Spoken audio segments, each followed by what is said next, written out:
Hey guys, Roxy Saran here. Welcome back to our YouTube channel. Today I'm going to give you a simple DIY sunscreen that you can make right at home.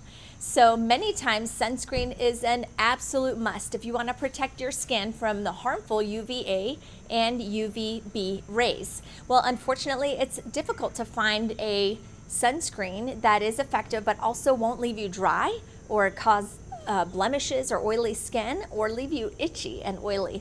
And so we want, or even cause photosensitivity and heighten the sun's response. So some essential oils have protective properties. And so when we're combined with other ingredients, you can protect and soothe your skin at the same time. So why spend a lot of money on a particular popular name brand when you can make it easily yourself? So a few simple ingredients in about 30 minutes, you're gonna have a beautiful DIY sunscreen. I'm glad that you're joining us today. Be sure to hit the subscribe and bell notification and also the like. Okay, so we're following the following ingredients. We're gonna put them together in a natural sunscreen option. So be sure to measure carefully all of the ingredients because the maximum protective benefits are based on the ingredients being at the exact amount. Okay, so the exact amount of zinc oxide is going to determine the level of protection that you have. So the approximate recipe that I'm going to share with you today is about a 30 SPF rating. Go to roxysaran.com if you're ready to hop in with Doterra essential oils. I would love to help you right at roxysaran.com. Okay, so here's the recipe and the items that you're going to need. You're going to need half a cup of coconut oil, not Doterra's fractionated coconut oil, but just organic coconut oil. You're going to need half a cup of shea butter, 2 teaspoons of carrot seed oil, 4 tablespoons of the non-nano zinc oxide powder. It has to be the non-nano. Okay, and then 6 drops of Doterra's lavender. So the zinc oxide, what does it do? It provides a broad UV protection. It's not absorbed by your skin. It sits on the surface of the skin. This is an essential ingredient that's going to provide the maximum benefit. The coconut oil is about a 4 SPF and it helps block 75% of the UV rays for about 45 minutes. It's soothing to the skin, it soaks up and nourishes the skin, it's non-drying and creates like a barrier on your skin. The carrot seed oil has a 38 to 40 SPF. It's highly nutritious to the skin, it's moisturizing and of course very protective. And then of course your choice of essential oil, I recommend lavender. This lavender has a SPF rating of 4. It's a very calming scent and its ability to work as an anti-inflammatory is amazing, so it's very soothing to the skin as well. You can use any other essential oil, just make sure it's not a citrus oil because that can cause photosensitivity. If you're new to our channel, we'll link that above for you with a deep dive I did on photosensitivity and the citrus oils that you want to avoid for sun. All right, be sure to go to roxysaran.com if you're ready to hop in with doTERRA essential oils. I would love to help you right at roxysaran.com. All right, so how do you make the DIY? Let me tell you. So you're gonna add the shea butter into a glass bowl. So the pure shea butter, it comes in chunks or bricks at your local natural store, or you can purchase it online. You can use a butter knife to cut it up for the desired amount and then press it into the measuring cup to ensure that you're getting the exact amount.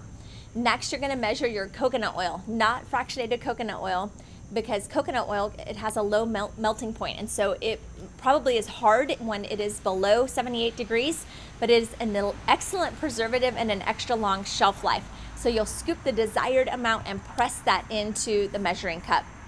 Okay, next, we're gonna melt them in a double broiler, or so melt the shea butter and the coconut oil. You're gonna melt it in a glass bowl. I like to do this over a pan of boiling water. You don't necessarily have to have a double broiler. And it melts very, very quickly, so don't walk away. This is a step that you need to stay right there. Stir slightly as it melts and then remove it from the heat right before as you start to see those last few pieces disappear. And then you'll allow it to cool for about 5 minutes before adding the next ingredients. Okay, so the next item you're gonna add is the carrot seed oil. So carrot seed oil, you're gonna pour this into your mixture, stir it slightly just as it begins to incorporate. And this is not carrot like actual carrots oil, it is the Queen of Anne's lace plant, which has a carrot smelling root, so by the way.